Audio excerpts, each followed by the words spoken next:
Vereadores discutem situação de emergência financeira decretada pela Prefeitura. Câmara realiza audiência pública para discutir o orçamento de Valinhos para 2017. Rádio Valinhos FM recebe título de utilidade pública. Esses são os nossos destaques. Valinhos, 4 de novembro de 2016. O Câmara em Notícias está começando.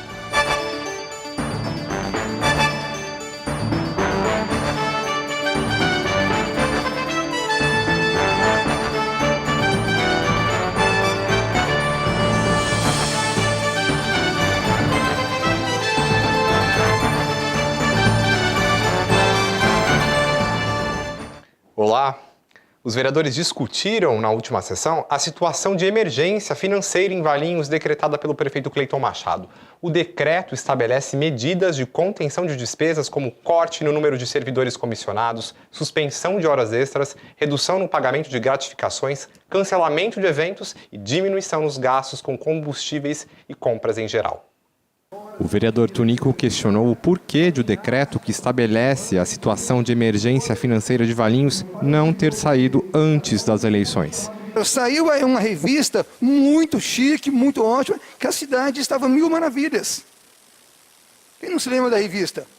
A cidade está mil maravilhas, que Valinhos é uma cidade excelente para se viver, para se morar, que todo mundo quer vir morar aqui. Agora, depois da eleição, sai praticamente uma calamidade pública, né, financeira, na cidade. O tema também foi discutido pelo vereador Israel Scupenaro. Em discurso, ele ressaltou que alerta desde 2013 que não se pode gastar mais do que se arrecada. 2014 para cá, houve um descontrole das contas. Até o líder de governo não está aqui, mas solicitaria, se ele tivesse, peço, né, alguém do governo que traga para a gente o montante de como que está o valor dessa dívida no município, se é 120, 130, 150, 200 milhões, não sei quando que vai terminar. O vereador Dr. Moisés Abujade pontuou que o próximo ano será de austeridade em todo o país, não só em Valinhos. Houve uma época em que existiu uma responsabilidade fiscal e se cumpriu uma lei de responsabilidade fiscal. E hoje nós estamos vivendo intensamente o descumprimento da lei de responsabilidade fiscal. Gastou-se mais do que se tinha e nós não entendemos ainda. A Câmara aprovou o projeto de lei assinado por todos os vereadores que concede título de utilidade pública à Associação Comunitária de Comunicação e Cultura de Valinhos, a Rádio Valinhos FM. Representantes da rádio estiveram no plenário para acompanhar a votação. A partir de agora, o texto segue para a sanção ou veto do prefeito Cleiton Machado. Entre as vantagens de ser declarada de utilidade pública, o título permite que a associação se inscreva em editais, receba recursos públicos e tenha isenção de impostos. A Rádio Valinhos FM nasceu em 1997 por iniciativa do então padre João Luiz Fávero, que fundou a associação comunitária com o objetivo de divulgar os acontecimentos da cidade. A rádio iniciou suas transmissões em 2002 e todo o trabalho é desenvolvido por um grupo de voluntários que mantém programação ao vivo das 6 da manhã às 8 da noite. Fora desse horário, a rádio transmite programação musical.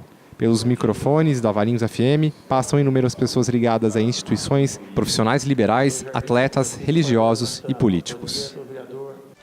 A seguir, Câmara realiza audiência pública para discutir o orçamento de Valinhos para 2017. Não saia daí.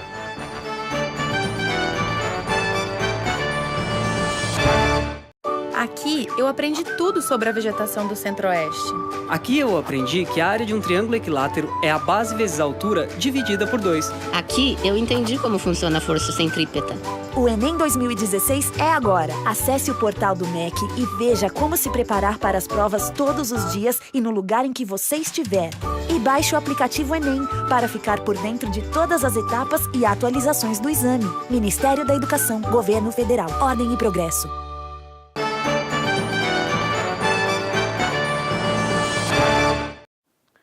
A Câmara realiza nesta segunda-feira uma audiência pública para discutir o projeto do orçamento de Valinhos para o ano que vem.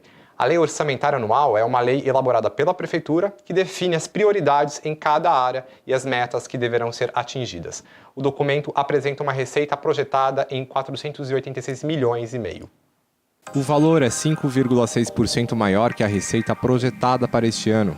mas ainda assim abaixo da inflação de 7,23% que é esperada pelo mercado financeiro.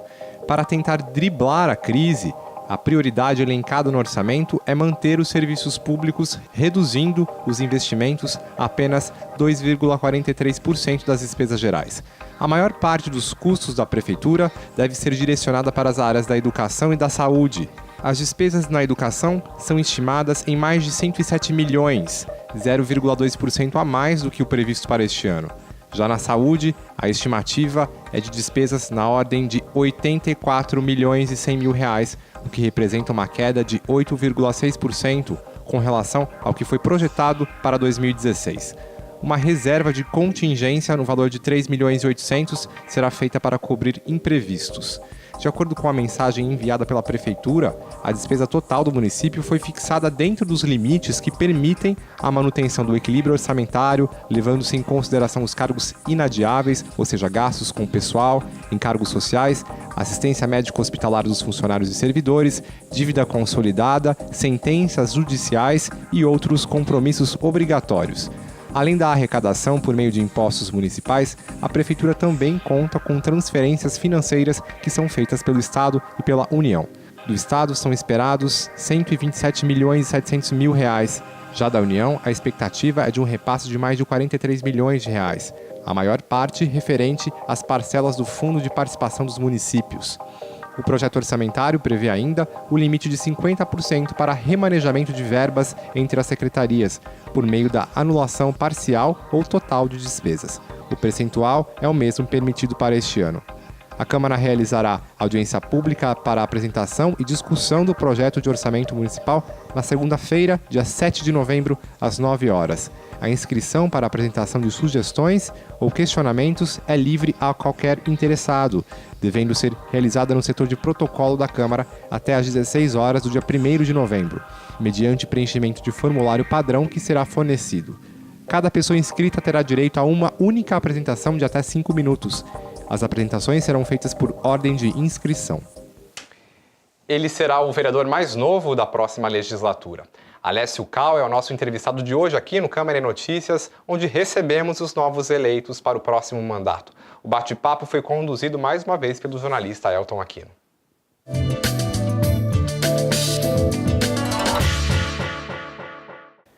Boa tarde a todos que nos assistem. Hoje eu converso com o vereador Alessio Cal, vereador eleito para a próxima legislatura. Alessio, desde já quero agradecer a sua presença aqui no Câmara e Notícias. Eu que agradeço o convite aí, agradeço também a todos que estão nos acompanhando e espero que vocês possam conhecer um pouquinho mais da minha história e também do que eu pretendo atuar enquanto vereador. Antes da nossa entrevista, a gente vai assistir então um vídeo que conta um pouco da história do vereador Alessio Cal. Vamos ver. Alessio Maestro Cal tem 30 anos, é casado, tem um filho e é morador do bairro Colina dos Pinheiros. Cursou Física pela Unicamp, tendo atuado em algumas escolas de Valinhos e região. Atualmente leciona na Escola Estadual Maria Neiva, no Jardim América 2. Alessio também é pós-graduado em Gestão em Políticas Públicas. É membro da Associação Ecovida Ambiental, EVA, e participou da fundação da Alternativa Cidadã, a associação com o objetivo de fomentar a participação popular nas discussões e decisões sociais. Por 2 anos, atuou como produtor e apresentador do programa alternativo na Rádio Valinhos FM. Candidatou-se pela primeira vez em 2016 e foi eleito com 846 votos pelo PDT. Bom, vereador, o senhor é o vereador mais jovem da próxima legislatura, né? Durante a campanha, o senhor apoiou o candidato a prefeito Alexandre Tonetti, que também é um candidato jovem. E na campanha, vocês falaram muito sobre renovação. O que essa renovação representa para você? Olha, eu acredito que de tempos em tempos é necessário a renovação. Isso em todos os ciclos aí pelos quais a sociedade passa. E na política, aqui no caso em Valinhos, eu não acho diferente, né? A gente trabalhou isso até por perceber um sentimento por parte da população que esperava de fato uma renovação. Durante muito tempo, Valinhos ficou aí sempre com os mesmos se alternando, né? As mesmas figuras. E a nossa proposta nesse ano, nessa última campanha, foi justamente de trazer essa ideia de renovação. E o resultado das eleições nos mostram que nós não estávamos equivocados, né? Na Câmara, sobretudo, houve uma grande renovação, né? Pessoas, assim, candidatos aí pela primeira vez conseguiram, né, se reeleger na sua primeira candidatura, como é o meu caso também, e figuras tradicionais aí da política do município acabaram não se reelegendo, né? Então, acredito que isso mostra que a nossa ideia de trabalhar a questão de renovação tão importante para o município foi de encontro com o interesse da população, né? E essa Câmara mais jovem também, com relação à idade, né? A gente vê que 7 vereadores, a partir do ano que vem, terão menos de 40 anos, né? Você é um deles. Você também vê isso como algo positivo, essa presença maior dos jovens? Eu acredito que sim, porque a gente pode trazer uma nova dinâmica de debate para dentro da Câmara, né? E é importante que essa renovação também ela aconteça com qualidade, né? Não sobretudo a questão de idade, né? Mas renovação de fato com ideias, né? Que eu acredito que a renovação não é uma questão de idade simplesmente, mas de ideias, né? É importante que você, não só a juventude, mas que as ideias de fato sejam novas para o município, né? Certo. Alessio, durante sua campanha, você, dentre diversos assuntos, né, que você abordou, você falou bastante sobre a questão habitacional, né, defendendo a adoção de políticas públicas que evitem a especulação imobiliária e que também ampliam o acesso da população a uma moradia com preço mais justo. Que políticas que poderiam ser adotadas mais especificamente para atingir esses objetivos? Olha, eu acredito que isso não é exclusividade do nosso município, mas a especulação imobiliária ela é algo que tende a afetar, sobretudo, as classes menos favorecidas, do ponto de vista econômico, né?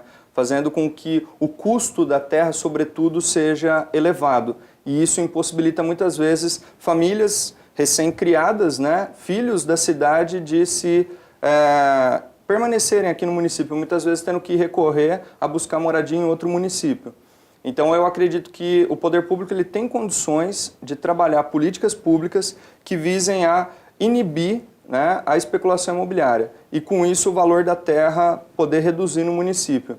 E isso possibilitar o acesso, né, a famílias que têm um poder aquisitivo menor a comprar a terra. E, com isso também, eu acredito que o valor dos aluguéis, que é algo que muitas vezes é injusto para as famílias que têm um poder aquisitivo menor. É porque boa parte da renda acaba indo para o aluguel e a pessoa fica sem condições de ter uma qualidade de vida melhor. Então, eu acho que assim, o poder público tem condições de, através de políticas como, por exemplo, IPTU progressivo no tempo, edificação compulsória, uma série de coisas já previstas no Estatuto da Cidade, né, uma lei federal que o município pode regulamentar, para, com isso, conter a especulação imobiliária em certos setores da cidade, né, do município. Agora, além dessa área da habitação, quais outras áreas você pretende atuar com mais afinco? Olha, eu por formação sou professor, né? Sou professor de física em nível médio, dou aula na Escola Estadual Maria Neiva, no Jardim América 2. Então tenho uma proximidade aí com a área da educação muito grande, né? Além disso, a minha formação política se deve ao meu ingresso no movimento ambiental. Então, desde 2006, eu atuo no movimento ambiental junto ao Ecovida Ambiental, né, a ONG EVA, e eu acredito que a principal pauta de trabalho é a questão do desenvolvimento sustentável. Nos últimos anos, o que nós vemos foi Valinhos crescendo, simplesmente, né, e não se desenvolvendo, na minha opinião, de forma sustentável. Então, eu acredito que é extremamente importante trabalhar esses pontos. Desenvolver do ponto de vista econômico, social e ambiental. E isso acaba incluindo políticas na área de educação, na área de saúde preventiva também, que é extremamente importante a gente implantar isso no município com mais efetividade. Provavelmente o ano que vem você também vai trabalhar na questão do plano diretor, né, que deve vir aqui para a Câmara, que é um projeto importante porque define aí o futuro da cidade para os próximos 10 anos, né? Você acha que vai ser a oportunidade de colocar em prática esse discurso de desenvolvimento sustentável da cidade? Tenho certeza que é a oportunidade e é necessário, né? Nós vivemos aí uma crise hídrica recente, a situação não foi resolvida ainda, né? Nós temos informações aí de técnicos, de especialistas da Unicamp, por exemplo, que mostram que nós estamos à beira de uma nova crise hídrica. Então, mais do que uma oportunidade, é extremamente necessário que o plano diretor seja pautado pelo desenvolvimento sustentável. A condição econômica do nosso município, de novo, não é exclusividade nossa, né? Nós passamos por uma crise econômica a nível de país, mas, sobretudo, o nosso município tem perdido muito. né? Muitos empregos deixaram de ser gerados nos últimos anos. Então, o município deve se desenvolver economicamente, mas a questão ambiental deve estar atrelada a isso também, porque senão uma coisa acaba ficando desconecta da outra, né? Então, o plano diretor, a revisão, né, era para ter começado já em 2014, está tanto quanto atrasado aí, plano diretor 3, ele deve sim ser baseado no desenvolvimento sustentável. Alex, agora falando um pouco do seu partido elegeu 2 vereadores, né? Você e a Mônica, que inclusive já foi entrevistada aqui por nós. Vocês já decidiram se o partido será a base do prefeito eleito? Vai ser mais oposição? Como que vai ser isso? Olha, a nossa ideia é trabalhar enquanto grupo, né, enquanto bancada, e sempre a favor do que for para o município, né? Então, assim, nós não nos colocamos nem como oposição, nem como situação, mas sim a favor do que for para o município. Aquelas políticas que vierem do executivo, que forem do interesse da população, com certeza nós iremos apoiar. Certo. E como estão suas expectativas agora para o próximo ano? Olha, eu acredito que teremos uma situação bastante complicada, né? Nós sabemos que o caixa da prefeitura, sobretudo, está bastante deficitário. Temos uma crise econômica ainda. No entanto, muito do que o município precisa urgente para solucionar os problemas é mais de gestão. Então, eu espero que essa nova gestão no executivo também tenha esse olhar atento, né, de reorganizar administrativamente o que for necessário para que assim as políticas públicas de interesse da população de fato comecem a ser aplicadas, né? Então, assim, a expectativa é boa. Eu acho que a gente conseguiu uma boa renovação, né, na questão aí política do município, e é uma oportunidade do município começar a se desenvolver. Eu acho que é a partir das crises que nós conseguimos criar oportunidades aí de desenvolvimento. Tá certo.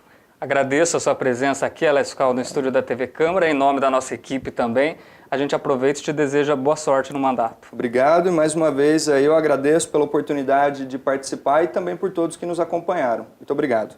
Voltamos agora para o estúdio do Câmara em Notícias. E o Câmara em Notícias termina aqui. Nós voltamos na próxima terça-feira com as principais notícias do Poder Legislativo. Mais informações você encontra em nosso site. Uma boa tarde e um bom final de semana.